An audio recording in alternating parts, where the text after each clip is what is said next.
ABC 10 News at 7 starts now. California is now allowing everyone 65 and older to get a COVID-19 vaccine. But if you fall in that category, don't expect to get a shot right away. Good evening. I'm Kimberly Hunt. And I'm Steve Atkinson. Our ABC 10 News reporter Leah Pizzetti explains why the county says it will likely be a slow process to get everyone vaccinated. California announced Wednesday that the age for Phase 1B has dropped from 75 to 65. But in San Diego County, the focus is still on 1A, which is healthcare staff. The move from 75 to 65 will be big in San Diego County. There are close to 200,000 people older than 75 and close to 500,000 older than 65, but not that many vaccinations, especially with 1A still not complete yet. If you open up to a larger pool, it sort of dilutes the effect of giving it to the people that have the highest risk of dying. Sharp, Scripps, and Kaiser have all said they're not ready to move to 1B. The county says individual providers can start to move to 1B if they have the doses, but the focus should still be on those who need it most, with a priority on healthcare workers and the oldest people. As we tiptoe into Phase 1B, that we start with the age and medical condition, and then as more doses become available, we move into that essential worker and occupational risk category. Dr. Reimers says as more people become eligible, it's crucial for the community to know which phase they're in and keep track of when they're up. Then you should have options for where to go. The idea is we want to have a no wrong door approach. So if you get the notification and you can go down to a mass vaccination site at Petco Park, go ahead and do it. That's fine.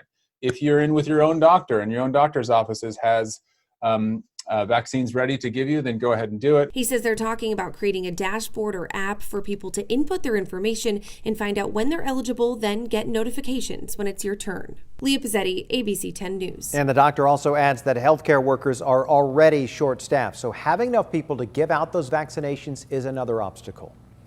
And staffing is also a big issue for the county, which is working to ramp up vaccine distribution at the new Superstation. ABC 10 News reporter Jennifer De La Cruz has the pleas to the public for help. You're good to go. That's it. Welcome to the club. County officials say they're currently vaccinating about 4,000 people per day at the new Superstation at Petco Park. By Friday, they're hoping to boost that number to 5,000. But in order to do that, they need your help. Doing everything we can to get volunteers. If you are a healthcare worker who might be eligible to administer vaccines and you have some volunteer time, please go to healthcarevolunteers.ca.gov. The county says not only do they not have enough vaccinators, but they also haven't been given enough vaccines from the state. With healthcare workers tied up in overwhelmed ICUs, the county is trying to figure out where to pull resources. We will be making some modest changes to our testing, maybe a slight dip in some of those numbers to take some of those public health nurses for vaccination sites. Volunteers with healthcare backgrounds are being recruited to join the County Medical Reserve Corps.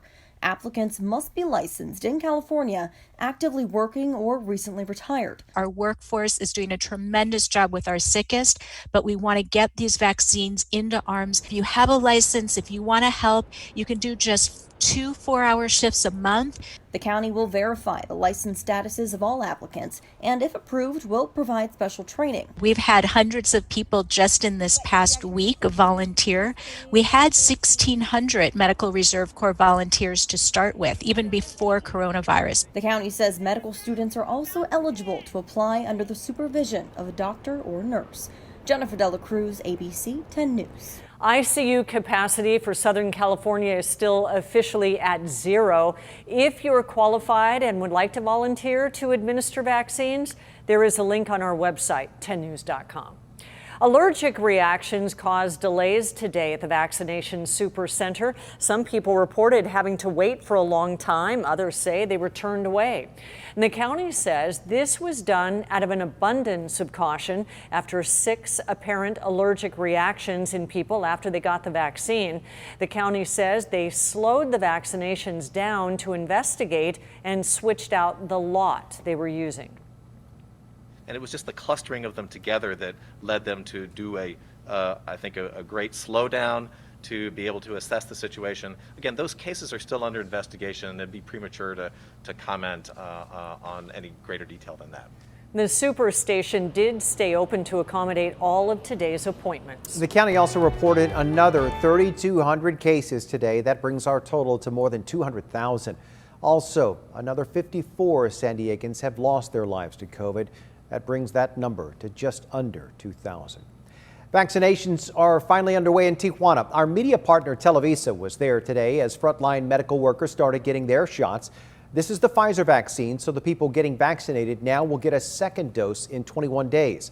There are just under 10,000 vaccines in this initial batch, with another 10,000 doses expected next Tuesday. Nearly 6,000 Baja California residents have died from COVID. And you can stay on top of any new developments with coronavirus by downloading the 10 News app. A free version is available in the App Store. And the motion to reconsider is laid upon the table. And with that, Donald Trump today became the first president to be impeached twice. 10 House Republicans joined all of the Democrats to impeach the president on a single charge of incitement of insurrection. The trial in the Senate likely won't begin until around President-elect Joe Biden's inauguration next Wednesday. In a video released after the vote, the president didn't mention impeachment or take responsibility for last week's riot, but he did condemn the violence and warned against new threats. San Diego's district attorney has a strong warning for protesters planning to riot in the days leading up to Joe Biden's inauguration. Summer Stephan tells Irina Nakano there's a big difference between peaceful demonstrations and mob violence. San Diego District Attorney Summer Stephan says what happened on January 6th at the U.S. Capitol was an embarrassment. What we saw was a despicable affront to our democracy. According to FBI intelligence, there are armed protests planned in all 50 states leading up to Inauguration Day. Stephan and U.S. District Attorney Bob Brewer say that kind of behavior, should it happen in San Diego, will be prosecuted to the fullest. Violence, looting, assault on other citizens or police officers, that's just not going to be accepted. That is not a protest, and you cannot hide behind the First Amendment, not here in San Diego. Stephan says there is a clear difference between peaceful protest and uncontrollable violence. 3 people were arrested after Sunday's riot in Pacific Beach. And in the last year, the DA's office has charged 28 felony cases stemming from violent riots. This will not be tolerated. Stephan suggests protesters to ask questions before leaving the house. Is the organizer saying disguise your face or bring some kind of weapon, a stick, an umbrella? We don't want people to get sucked in where they're going to something they think is a peaceful protest that turns into a criminal event.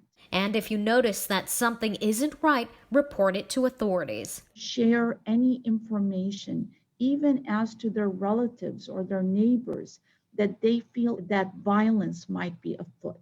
Rena Nakano, ABC 10 News. Stephan says for imminent threats, call 911. For other tips, contact the FBI. San Diego's Mayor Todd Gloria has just wrapped up his first State of the City address. Our 10 News reporter Anthony Purro watched the virtual speech. He joins us now with a look at what Gloria had to say tonight. Anthony. And Mayor Todd Gloria delivered his State of the City address virtually from the San Ysidro Branch Library. He started off by addressing the 2 major issues that the city is facing. Obviously, this ongoing pandemic, but also a budget deficit. Gloria says the city is facing more than $150 million in a budget shortfall, which he says will require some very difficult decisions. Here's how he described the state of the city. The state of our city is fragile right now, but I have faith that it won't be for much longer. You see, at the core, our city is strong because San Diegans are strong. We are resilient, we are fighters, we recognize that we are all connected, even when we are apart. And the mayor talked about the ongoing rollout of the vaccine, but made it clear that there is still a long road out of this pandemic, saying it could take months before people can even think about letting their guard down. He says they are working to open more vaccine centers like the one at Tailgate Park to provide access when the vaccine becomes more widely available. Now, the mayor also pledged to do more to address chronic homelessness in the city, saying that he plans to add more resources as well as as add more supportive permanent housing. We'll talk more about that at 11 o'clock tonight, as well as discuss some of the other goals that the mayor has laid out for his administration. We're reporting live tonight. Anthony Pura, ABC 10 News. Thank you, Anthony. A former San Diego firefighter may avoid prison for having sex with a minor. Today, Justin Price was sentenced to a year in custody and 2 years probation. He can serve the custody in a work furlough program if he qualifies. Price pleaded guilty to having sex with a 17-year-old girl. He will also have to register as a sex offender.